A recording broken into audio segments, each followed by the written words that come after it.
திருச்சிற்றம்பலம். குரு வணக்கமே திருவணக்கம், குருவாக்கே திருவாக்கு. உலகெங்கும் வாழும் தமிழ் பெருமக்களுக்கு வணக்கம்.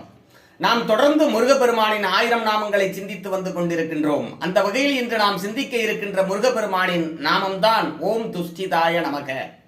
இந்த உலகத்தில் சந்தோஷத்தை விரும்பாத மனிதர்களே கிடையாது.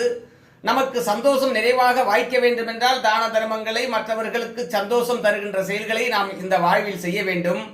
மேலும் நமது சந்தோஷம் நிலை பெற்று இருக்க வேண்டும் என்றால், பூரணமாக இருக்க வேண்டும் என்றால், சந்தோஷம் நமக்கு பேரானந்தமாக வேண்டும் என்றால் முருகப்பெருமானின் ஓம் துஷ்டிதாய நமக, ஓம் துஷ்டிதாய நமக என்கிற முருகப்பெருமானின் இந்த நாமத்தை உருவேற்றி ஜெபித்து உச்சரிக்கின்ற பொழுது நமது சந்தோஷம் நமக்கு பூரணமாக நிலை பெற்று இருக்கும். வாழ்வில் எல்லா வளமும் நலமும் நமக்கு அமையும். ஆகவே முருகப்பெருமானின் இந்த நாமத்தை தொடர்ந்து ஜெபியுங்கள். ஓம் துஷ்டிதாய நமக, ஓம் துஷ்டிதாய நமக. வாழ்க வளமுடன்.